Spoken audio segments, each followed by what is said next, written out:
Maxwell 2. Las puertas de la percepción. Si las puertas de la percepción se limpiaran, todo aparecería ante el hombre como es, infinito. Porque el hombre se ha acercado a sí mismo hasta que ve todo por las rendijas estrechas de su caverna. William Blake, El casamiento del cielo y el infierno. En este capítulo nos centraremos en un aspecto esencial de nuestra pregunta, la hermosa idea de que, entendiendo mejor nuestra experiencia del mundo, podemos expandir esa experiencia. El libro onírico y multimedia de William Blake, El casamiento del cielo y el infierno, aspira a unir, como él dice, lo que los religiosos llaman el bien y el mal. Véase la mina S.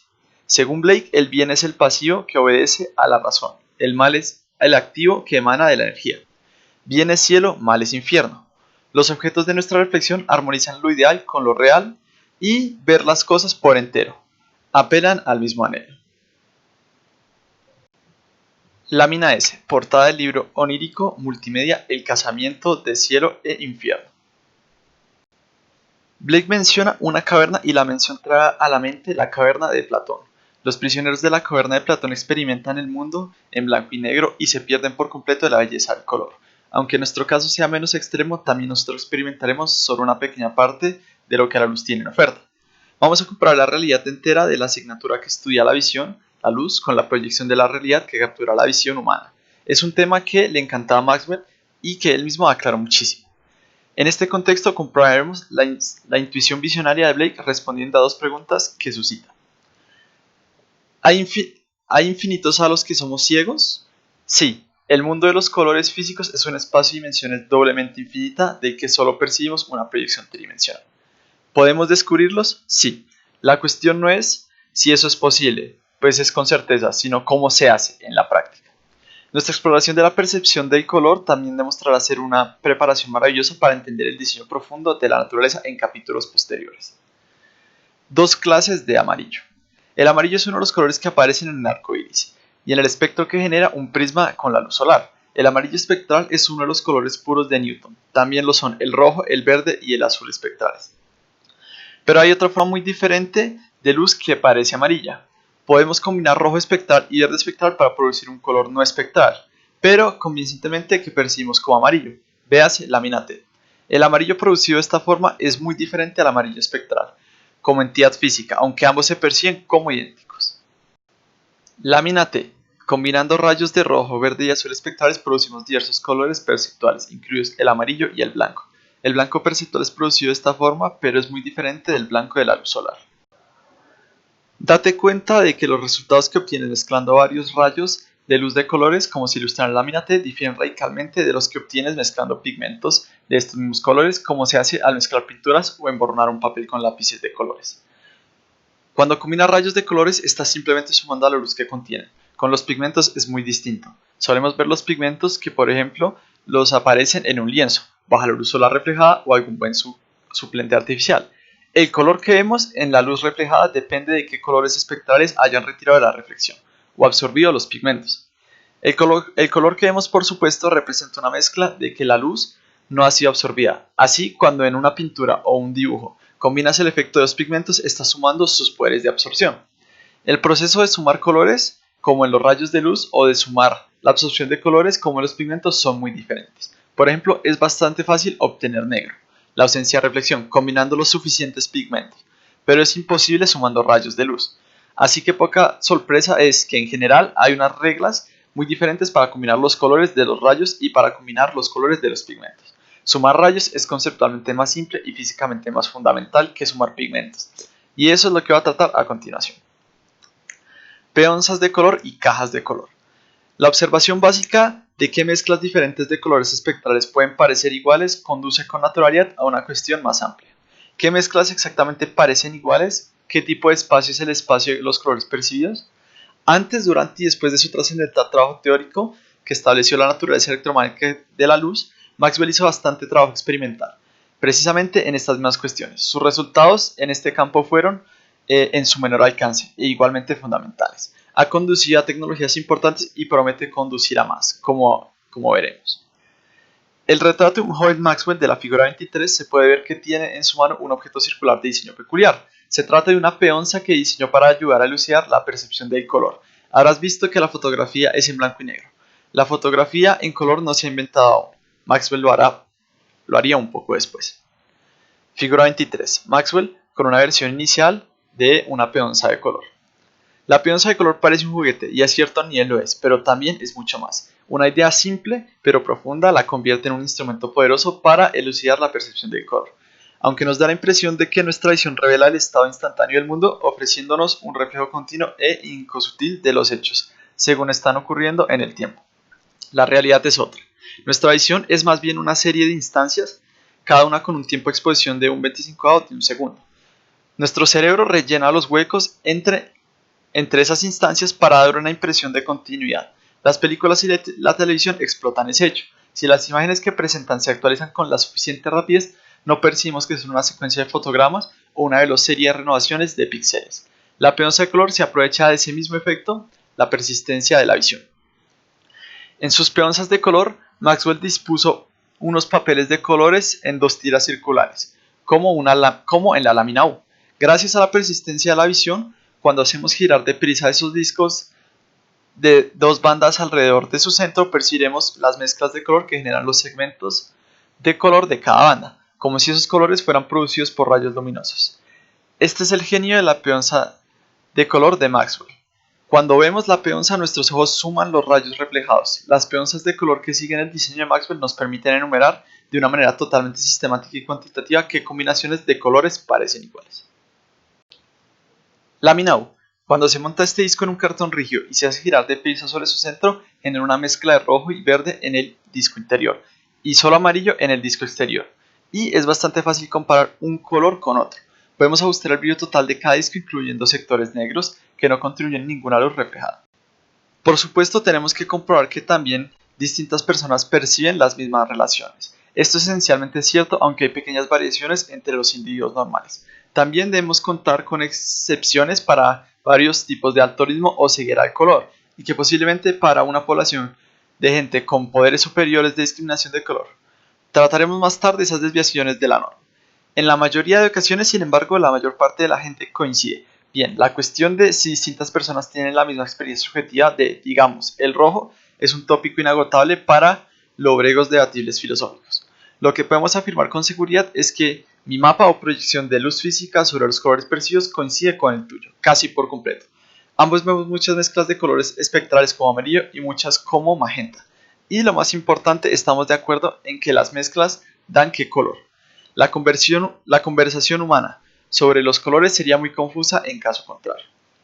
El resultado central que emerge de estos estudios es que, utilizando solo 3 colores en la tira inferior, podemos coincidir cualquier color de la tira exterior. Así, por ejemplo, utilizamos rojo, verde y azul espectrales en las proporciones adecuadas para obtener naranja, malva, verde, amarillento, castaño rojizo, celeste, peonina tostada o cualquier otro color al que quieras dar nombre. Los 3 colores básicos no tienen por qué ser rojo, verde y azul, RBA o RGB en sus siglas inglesas. Casi cualquier grupo de 3 puede valer, incluyendo las mezclas siempre que sean independientes. Si uno de tus colores básicos se puede obtener como una mezcla de otros dos, no permite nuevas posibilidades. Por otro lado, necesitamos 3 colores básicos. Si te restringes a 2 colores básicos, no importa cuáles sean, la mayoría de estos colores no puede coincidir mezclándolos. Dicho de otra forma, podemos especificar cualquier color percibido diciendo cuánto rojo, cuánto verde, cuánto azul supone armonizarlo. Esto es totalmente análogo a cómo podemos especificar un lugar en el espacio diciendo lo lejos que está en las direcciones norte, sur, este, oeste y vertical. El espacio ordinario es un continuo tridimensional y eso mismo es el espacio de los colores percibidos. Volviendo a la lámina T, podemos decir que nuestro resultado central afirma que, ajustando las intensidades relativas de los diferentes rayos, podemos hacer cualquier color perceptual, no solo el blanco, aparezca en el centro donde la luz de los 3 rayos solapa. Lámina T. En investigaciones posteriores, Maxwell se las ingenió para combinar rayos de luz directamente, usando los artefactos a los que llamó cajas de color. La idea estratégica es simple: extraer colores de un arco iris prismático en lugares y proporciones bajo tu control, luego recombinándolos utilizando espejos y lentes. Los detalles tácticos, dada la limitada tecnología de la época, eran muy complicados.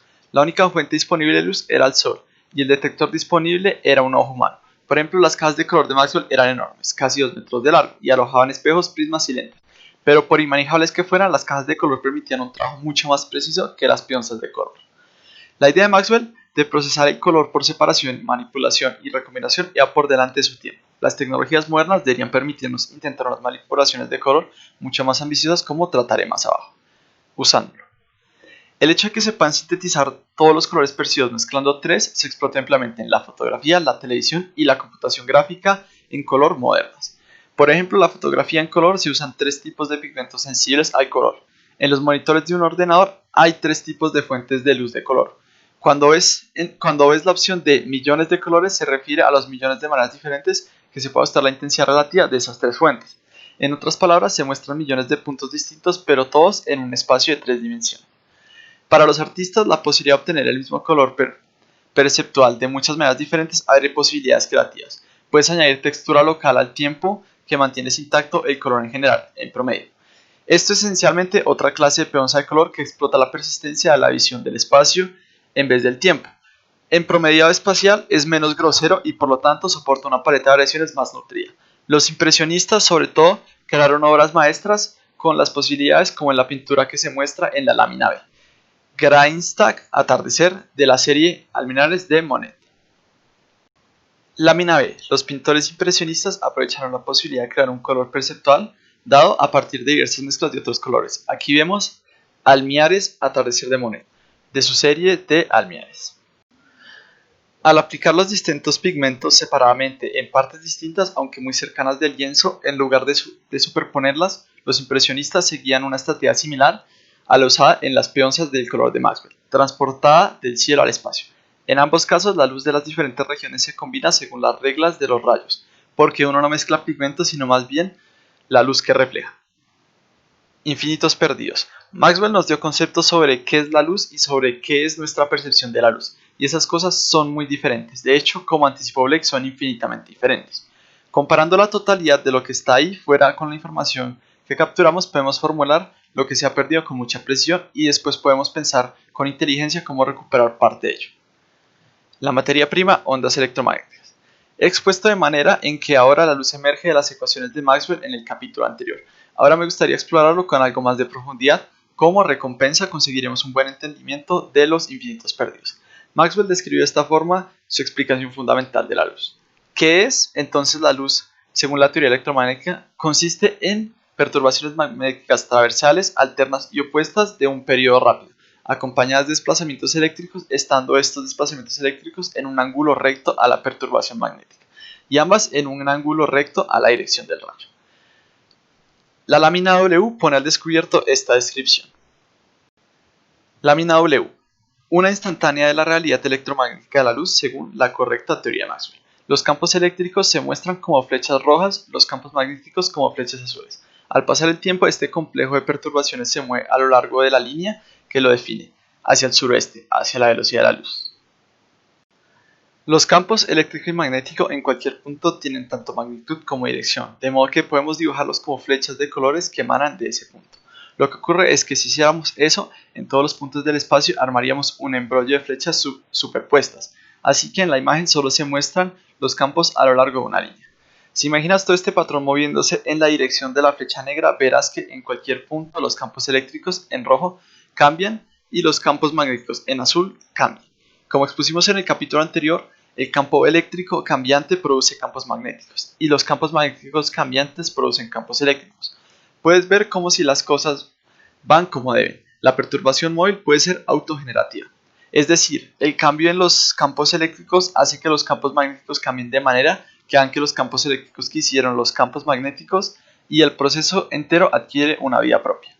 Es una proeza digna del barón de Munchausen, que según el barón de Munchausen podía levitar tirando de los cordones de sus zapatos. Pero el electromagnetismo no se trata de un cuento de hadas, sino de un realismo mágico, sino de magia realista. En cualquier punto, al progresar el tiempo, la flecha del campo eléctrico sube y baja como la superficie del agua en una ola.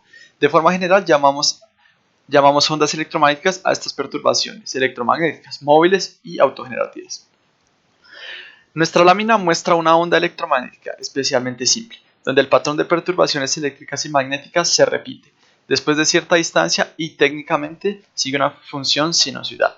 Llamar esto una onda pura, y por razones que quedarán claras en un momento, en este caso decimos que el espacio El espacio entre las repeticiones es la longitud de onda. De esa onda, el patrón también se repetirá en el tiempo, a una velocidad que llamamos frecuencia de esa onda. Una propiedad muy importante de las ondas electromagnéticas es que se pueden multiplicar y sumar. Es decir, si tenemos una solución de las ecuaciones de Maxwell que sea una onda electromagnética y multiplicamos los campos eléctrico y magnético que contiene un factor común, el resultado seguirá siendo una solución de ecuaciones de Maxwell. Así, si duplicamos todos los campos de una solución, por ejemplo, obtendremos otro tipo de perturbación que también es una solución. Eso es tanto como sumar la solución original a sí misma. También podemos sumar una solución a otra y el resultado será una solución. Estas posibilidades matemáticas corresponden a las posibilidades físicas de aumentar o reducir el brillo de un rayo de luz, multiplicación o combinar un rayo con otro, suma. Sabemos por experiencia que aumentar el brillo y combinar son cosas que podemos hacer con los rayos de luz, así que nos meteremos en un lío si cuando estamos intentando identificar la luz como una forma de onda electromagnética no podíamos hacer lo mismo con ondas electromagnéticas. Por fortuna sí podemos. Por último, trataremos de encajar los detalles de la descripción verbal de Maxwell citada arriba con nuestra versión pictórica. Puedes ver en la imagen que los campos eléctricos y magnéticos son perpendiculares, forman ángulos rectos, en otras palabras, entre sí, y que la dirección de movimiento es perpendicular a ambos. Esa es exactamente la geometría que Maxwell describe con palabras, y las oscilaciones rápidas y alternadas, es decir, de arriba a abajo, que menciona son exactamente lo que observarás en cualquier punto A según progresa la onda. Vuelve la luz purificada. Tenemos soluciones de las ecuaciones de Maxwell que son ondas electromagnéticas puras para cualquier longitud de onda, viajando en cualquier dirección. Las ondas electromagnéticas puras con longitudes de onda dentro de un estrecho intervalo específico de unos 370 a unos 740 nanómetros cuantitativamente son la materia prima de la visión humana. Corresponden a la luz revelada en el espectro prismático de Newton. En términos musicales, la gama visual humana cubre una octava, una duplicación de longitud de onda. Cada color espectral corresponde a una longitud de onda, precisamente como lo muestra en la lámina P. Lámina P. Las soluciones de las ecuaciones de Maxwell describen mucho más que la luz visible. En tecnología moderna explotamos muchos otros tipos de luz. La inmensa mayoría del espectro electromagnético se escapa por completo a nuestra visión. Por ejemplo, no vemos las ondas de radio y de no ser por los receptores de radio seríamos ajenos a su existencia. Por otro lado, casi toda la radiación electromagnética del Sol que penetra la atmósfera terrestre está concentrada cerca de la parte visible del espectro, de modo que esa es la parte más útil a la que se puede sincronizar las criaturas terrícolas. Por así decirlo, es donde la señal se enciende. Por el momento concentrémonos en el recurso que la iluminación de nuestro Sol nos ofrece en abundancia y consideremos solo la parte visible del espectro. ¿Aprovecha nuestra percepción la totalidad de ese recurso? No, ni de lejos.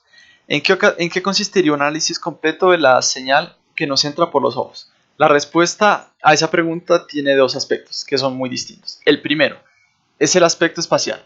La señal contiene información sobre las direcciones de los rayos luminosos que llegan desde diferentes objetos. Usamos esta información para formar imágenes. El segundo es el aspecto del color. Captura un tipo diferente de información. Podemos tener imágenes en blanco y negro y podemos tener patrones de color. En el caso extremo, simplemente colores uniformes que llenan todo el campo visual que no forman imágenes. Color, tiempo y dimensiones ocultas. Durante nuestra exposición de las ondas electromagnéticas y su espectro de posibilidades, hemos sentado las bases para una perspectiva profunda y muy hermosa sobre qué es el color, mientras que la imaginaria revela información sobre lo que ocurre en el espacio. El color nos habla de lo que ocurre en el tiempo. En concreto, el color nos da información sobre las variaciones rápidas de los campos electromagnéticos que llegan a nuestros ojos. Para evitar una posible confusión, subrayaré que la información temporal que transporta el color es muy diferente y complementaria a la información temporal que utilizamos en nuestra reconstrucción cotidiana del orden temporal de los hechos. Grosso modo, los ojos nos dan instancias 25 veces por segundo y el cerebro crea la ilusión de una película continua a partir de esas instancias. Esa interpretación subyace a nuestro sentido cotidiano el flujo del tiempo, en el proceso de recolectar información para esas instantáneas. Como dicen los fotógrafos, durante el tiempo de la exposición la luz simplemente se suma o se integra. Como la luz llega a diferentes tiempos dentro de cada fotograma, se amontona toda junta la información sobre el tiempo de llegada dentro de cada instantánea se pierde. El color, tal y como lo percibimos, es una forma de preservar cierta información muy útil sobre la microestructura temporal de la señal que sobreviene al proceso promediado. Los colores nos dan información sobre la variación de los campos electromagnéticos en lapsos de tiempo mucho más cortos, del rango de 10 a la menos 14 a 10 a la menos 15 milésimas de la billonésima de un segundo. Como ningún objeto cotidiano puede moverse mucho ni hacer algo digno de mención durante semejantes intervalos de tiempo, las dos clases de información temporal, la codificada en los cambios de un fotograma al siguiente y la codificada en los colores, son del todo independientes. Por ejemplo, cuando percibimos el amarillo puro espectral, nuestros ojos nos están diciendo que las ondas electromagnéticas entrantes son ondas puras que se repiten unas 512 billones de veces por segundo. Cuando percibimos el rojo espectral, el mensaje es que las repeticiones ocurren unas 450 billones de veces por segundo. Mejor dicho, nuestros ojos estarían diciendo esas cosas si no confundieran el posible mensaje amarillo espectral con una variedad de otras posibles mezclas que también parecen amarillo, y el posible mensaje rojo espectral con una serie diferente de mezclas que parecen rojo. El mensaje real que transmiten es ambiguo porque muchos posibles inputs dan el mismo output. Un verdadero análisis del color de la señal entrante tiene que revelar la misma información que el análisis prismático de Newton, es decir, un verdadero análisis resolvería la señal entrante en sus componentes espectrales puros y cada uno con su propia fuerza independiente. Para informar del resultado de este análisis tendríamos que especificar un infinito continuo de números, uno para la fuerza de cada componente espectral puro. Por lo tanto, el espacio de información potencial sobre el color no es meramente infinito, sino infinito dimensional, esto es, con un número infinito de dimensiones. En vez de eso, la proyección de nuestros ojos sobre esa información captura, como le descubrió Maxwell, solo 3 números. En resumen, el espacio de la información del color es infinito dimensional, pero nosotros percibimos como color solo una superficie tridimensional sobre la que se proyectan estas infinitas dimensiones. Para completar la historia deberíamos mencionar también otro tipo de información electromagnética que está en oferta, pero es también ignorada en la señal que nos entra por los ojos. Si volvemos a la lámina W, podemos ver que los campos electromagnéticos en rojo oscilan en dirección vertical, mientras que los campos magnéticos en azul lo hacen en la horizontal. Hay también otra solución en la que rotas el patrón entero 90 grados, de modo que los campos eléctricos son horizontales y los magnéticos verticales. Esta solución rotada oscila a la misma frecuencia que la original, de modo que representa el mismo color espectral, pero es físicamente distinta. La nueva propiedad que corresponde a esta distinción se llama la polarización de la onda, así que la información electromagnética que entra por los ojos en cada punto de la imagen es infinito dimensional 2 veces, porque para cada color espectral hay 2 posibles polarizaciones, y cada una puede tener una fuerza independiente. La visión humana pasa por alto esa información porque los ojos no pueden distinguir entre las distintas polarizaciones de la luz. Lámina W.